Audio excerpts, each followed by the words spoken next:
It is rarely easy to admit when you make a mistake. It's hard on your pride, on your ego, on your sense of self.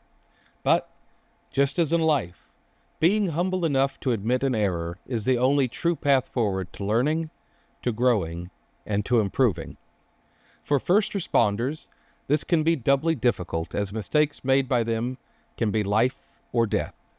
Nevertheless, it is an essential quality to long-term success and growth. This is Lifeline.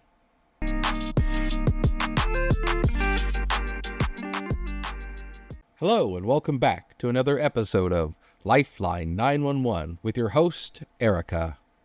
Hello. I am your co-host, Gary, and today we are discussing taking accountability for your actions. Especially in the world of first responders, this can be really difficult to do because it's hard. People that are first responders tend to have kind of type A personalities a lot, and they don't like to admit when they make a mistake. But it's super critical to be humble enough to be like, yeah, I screwed that up. How can I get better? And it's a topic that I think crosses all agencies. Absolutely. I mean, I think you're right. I think it's human nature to not want to have to admit that you've made a mistake. And I almost feel like the longer you've been in the industry, the harder it is to admit that you've messed up. Think about it, because I know, take for us, we know we're supervisors on shift, and especially on my shift in particular, we have evenings. It's a lot of the newest of the new land on my shift. And they make me work for it because they are so new that they do make mistakes or they second guess themselves. And they will call. They will call to the supervisor on the supervisor's line and be like, I think I just messed up. I think I did this wrong, or I did that wrong. And half the time it's not true. Half the time it is absolutely not true. They're just so new that they're paranoid of making a mistake. And they'd much rather own the possibility that they made the mistake so they can fix it quickly. Whereas people who have been doing it a long time, I feel, they hide theirs. And they're less likely to bring it to you and say, I messed this up. Mm-hmm. Yeah, it's. I think some of it's pride. It's hard to admit that you screwed something up because, especially if you've been there a long time, people look to you as a source of guidance, of knowledge, and you feel like you're on such a pedestal that it's easy to topple off it. Whereas a lot of times if you make a mistake and you come out and say, I screwed that up or whatever, people will understand that and respect you a lot more than they would otherwise, because they will know deep down inside that you're hiding something a lot of times or something's not quite right. But if you come out and say, yeah, I screwed this up, then you can begin to fix it, learn from it, and move on. Which is a really important skill in life, not to put too big of a point on it. Well, you're right. And even in especially I think in our profession, because the longer you've been doing it, you're right. People, especially those who are newer, less experienced than you, look up to you and they go, wow, that's who I want to be when I grow up. But what they don't realize is the truth is no one is perfect. It just doesn't exist, not even in this profession. For as high stakes as it can be, there's still no one who does not ever make an error or a mistake. And I think it's better when they see you make an error or a misstep.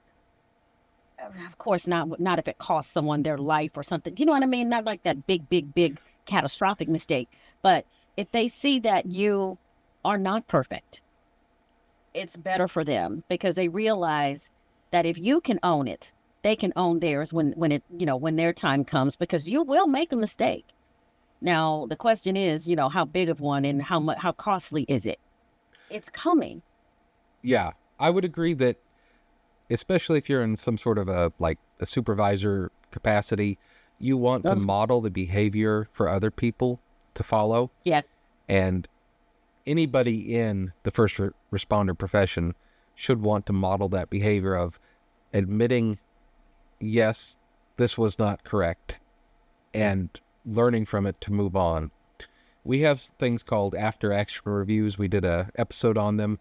And basically what those are is we look over a major event and say what went right, what went wrong. How can we make the things that went wrong move into the right column next time something like that happens?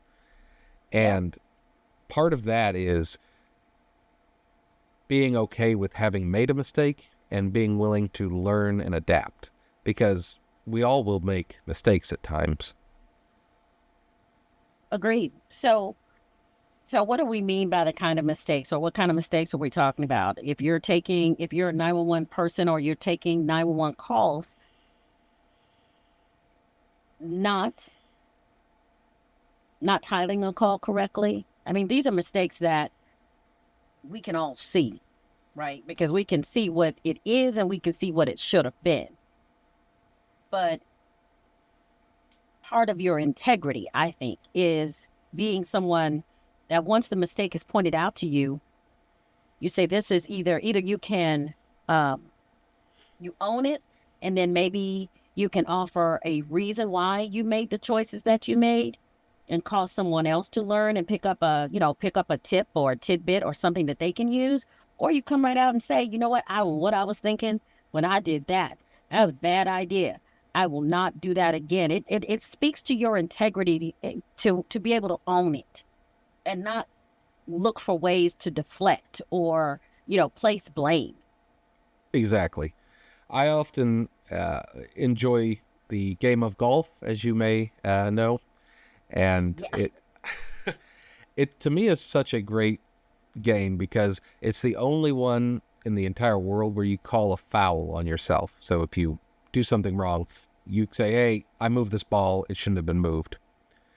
And having the integrity to say, I screwed this up, let me bring it to you and show you what I screwed up rather than trying to hide it, is fundamental for keeping the trust of the public in our public service jobs that we have.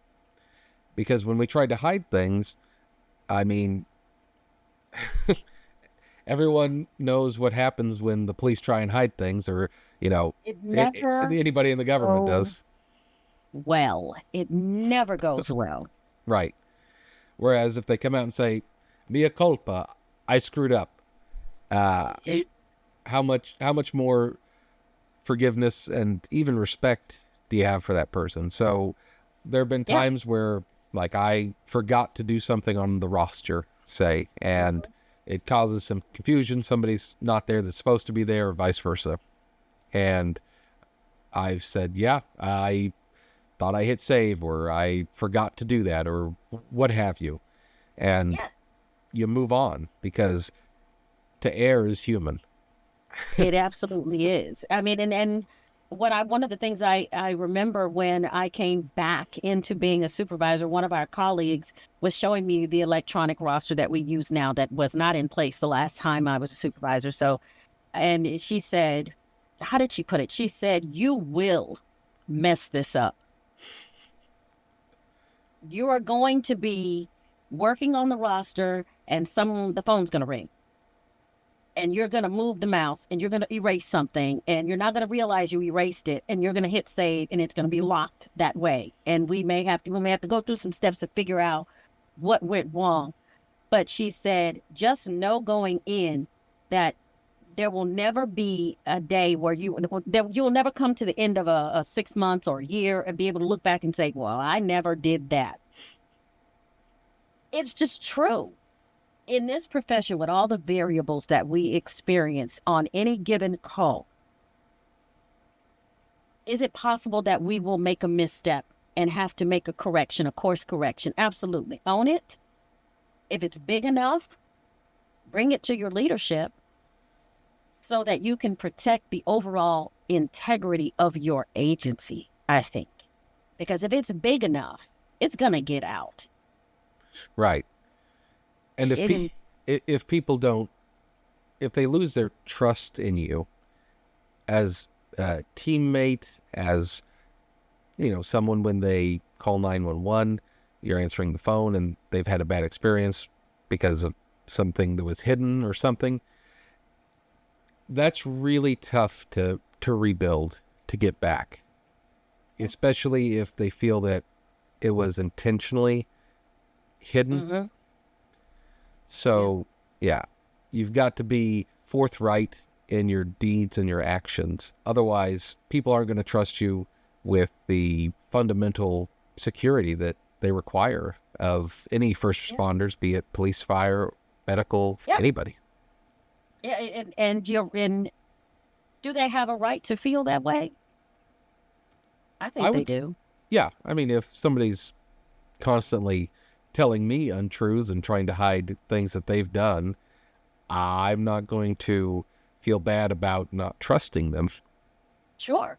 So what do you say to the employee, though? And I know we probably already said something similar to it, but I don't. What do you say to the employee who does not want you as their supervisor to think that they are incapable of doing the job if they bring more than one mistake to you, or even two? I would say to them that they've made way more mistakes than that, and it's okay. I have too. So has everyone. Everyone's going. We had talked about in the previous episode that wisdom is bought at the price of experience, I think. And a lot of the mistakes that people will make in their careers have been made by other people before. Most of the time, you're not the first person to make that mistake. I promise. Yes. Yes. And part of experience is looking at what you did and becoming wiser from it, do better from it, learning from it. If you can't do that, then you're going to get stuck where you're at in terms of your development. That's good. Yeah. Well, that's bad. I know. Well said. Well said. Thank you. But then that is bad for you as well as your division, department, your profession even. So when we talked about, or I mentioned 911 operators, maybe forgetting to ask this question or, and maybe someone will notice and maybe they won't.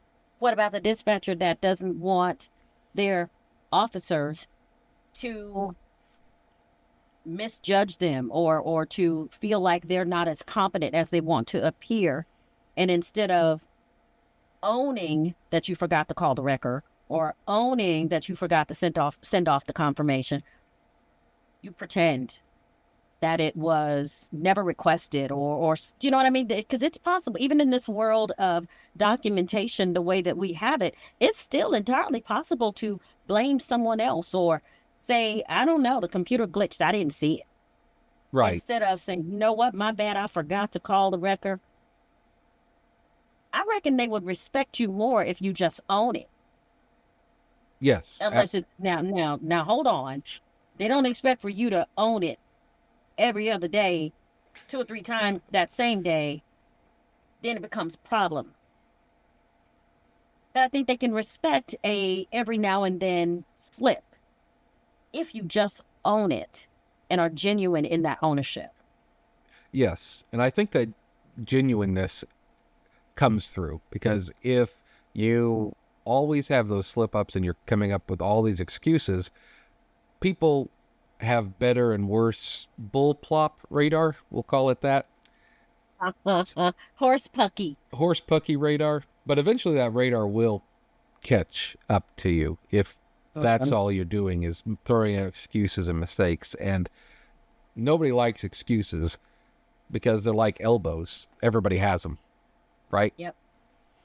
And no one likes to be embarrassed, and no one likes to have to own a mistake. That's not fun. No. I don't enjoy it at all. But it's important to me that my colleagues, my leadership, and even my charges, the people that are my subordinates, the people that report to me, it's important that they know I will own the mistake. If you requested a day and I was in charge of changing it on the roster and I didn't, and somebody like Gary has to call you and go, "Why aren't you here?" I go to that employee and I'm like, "You know what? I am so sorry. I I had some stuff going on, but that is not an excuse. I am so sorry that they had to call you because you asked me, I approved it, and then I didn't. Not because XYZ, I just didn't. Because at the end of the day, that's what happened. It didn't get done." Exactly. And that's ultimately the point of the issue, is that it did not get done. It doesn't matter necessarily why, but the person will see that you take ownership of that and appreciate you a lot more, because I don't know if there's anybody that truly believes that they don't make a mistake once in a while. And if you were like, I made the mistake here, they'll appreciate that you take ownership of that and they can trust you more. Because they know that they themselves have made mistakes. And I would say, especially in our profession, if you're a supervisor or if you are a trainer, when an employee or your charge comes to you and says, "I did this," before you get a chance to find it out from somewhere else, you appreciate that more. Yeah. I can help go to bat for you. I can help um I can shield you from some of what's coming. Maybe not everything, but I can go like to my boss and say, "This employee brought me this thing. Yes, it's pretty bad. Not the end of the world, but it is bad. However, I didn't have to find it. They brought it to me. And they Right. brought it to me in time enough for us to, you know, maybe not fix it completely, but we can keep it from being worse. The longer it had gone on, the worse it could have been. But they brought it immediately, and we were able to put some things in place to blunt, some of what was coming. And I believe even if we do have to hand down some corrective action, it should be, we can find a reason to be lenient because of their honesty and their forthrightness and their bravery and their willingness to come forward. All the things, right? Because depending on how nasty it is, you might take some of that. Because I've done some things in my career where I'm like, oh God, I was so tempted not to tell the truth because I knew it was going to hurt. But the question becomes, which one is going to hurt worse? Whatever corrective action you have coming to you because of this issue, or the fact that your leadership, if they have to be told about it, they're being less trust in you moving forward. I think that hurts worst. Right. And for me personally, like, I understand that not everybody has the same mentality I do, but if somebody didn't see me as somebody with integrity, that would be the most damning thing that I could feel. I would much rather feel like somebody thinks I'm incompetent than Yes. that I'm a liar. And Yes. I don't like people thinking I'm incompetent. But I mean, I guess if you Yeah. hear some of the people that talk to me on the phones, you wouldn't believe that. Yeah, dumb as a box of rocks. I've been called everything but a child of God at some point on these phones. So that just is what it is. But you can fix incompetence over time. Mhm. But I think once you are judged dishonest, A reputation is like a mirror. Once shattered, it can't be restored. oh, that's good. It's another one. You're just on a roll Yeah, today. I didn't make that one up, but I'll take credit for it. That's fine. Yeah, that's good. Because it's so true. Hmm. We've had people that have proven themselves to be less than trustworthy. And even as a supervisor, I have to remind myself that everybody deserves a second chance or another opportunity to change my mind. But it is hard because my knee jerk, once I know that you have a tendency to be dishonest, it's hard for me to put myself in a position for you to tell me the truth or not. I just Yes. soon move forward under the assumption that you're going to be less than honest with me. Yeah. And I have a really hard time working with people that I don't think are honest. If Mhm. I had the ability to, I would fire them immediately. Like if I Dang, Maury, you just cold. I do not tolerate that. I've got 4 rules as a supervisor. Be on time, do your job, don't cause problems on my floor, and don't lie to me. And the last one is the most important. Yeah, because I can't do anything for you if you lie to me. But I will do things to you if you lie to me. Wow. All righty then. I'll have a stern conversation is what I meant. Right. Exactly. But I can't, but wouldn't you agree? I can't help you. I can't No. do anything for you. I No, can't help lessen the blow of whatever, consequence you might face. I can't go to bat for you. yeah, And as a matter of fact, I don't want to. exactly. And I'm not especially, willing to use, I'm not willing to use any of my goodwill or my capital, if you will. I won't spend any of it on you if I feel like it's going to just be met with dishonesty. It's wasted. as you said, you can fix somebody who doesn't know how to do the job or who made a mistake. You can upgrade incompetence, but Dishonesty's, that's something that you either have or you don't. And you picked it up in childhood or you didn't. the truth is always going to be your best option, because if for no other reason, you don't have to remember the truth. Yeah, You don't have to cover the truth. You don't have to, redirect. You don't have to do any of that stuff. If it's just the truth, it is what it is. And I would say as, maybe like one of my last, points, if there's any to be made other than don't be dishonest, is in our profession, especially in law enforcement, we have such a hard time with people trusting us because of just the nature of our work, right? We hold people accountable. We get the bad guys, and people don't like to be held accountable.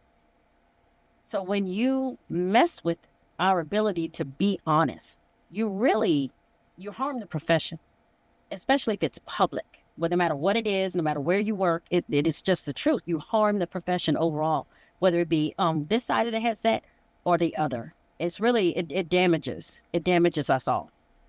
absolutely. That's well said. Well said. Yep. Thank you.